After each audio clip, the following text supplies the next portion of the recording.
ডিভিশনে হিয়ারিং হয়েছে। প্রধান বিচারপতি সরকার পক্ষের কুশলীকে বলছেন, যা কিছু বললেন তাতে তো মতিউর রহমান নিজামী সাহেবকে 1 মিনিটের জন্য 1 দিনের জন্য শাস্তি দেওয়ার কোনো সুযোগ নেই। আমরা আশা করেছিলাম সত্য কথাটা খোলা কোর্টে বলার পরে অন্তত তার কথার মর্যাদা তিনি রাখবেন, কিন্তু না, ওই যে আগে ছক্কাটা বিদেশ থেকে সাপ্লাই দেওয়া রায়ের ভিত্তিতে ঠিক একই পরিণতির দিকে তাকেও ঠেলে দেওয়া হলো। মাবুদের শুকরিয়া আদায় করি, আমাদের নেতৃবৃন্দের উপরে জুলুম করা হয়েছে। বহু কায়দা কানুনে তাদের মুখ থেকে জোর করে যা নয় তা স্বীকার করানোর চেষ্টা করা হয়েছে, এমনকি রায় বাস্তবায়নের আগেও ষড়যন্ত্র করা হয়েছে।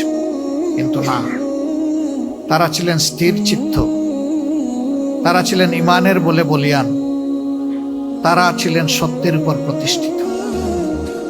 এই জন্য মহান আল্লাহর উপর ভরসা করে ফাঁসির তক্তার উপরে গিয়ে দাঁড়িয়েছেন, কিন্তু অন্যায়ের কাছে মাথা নত করেন।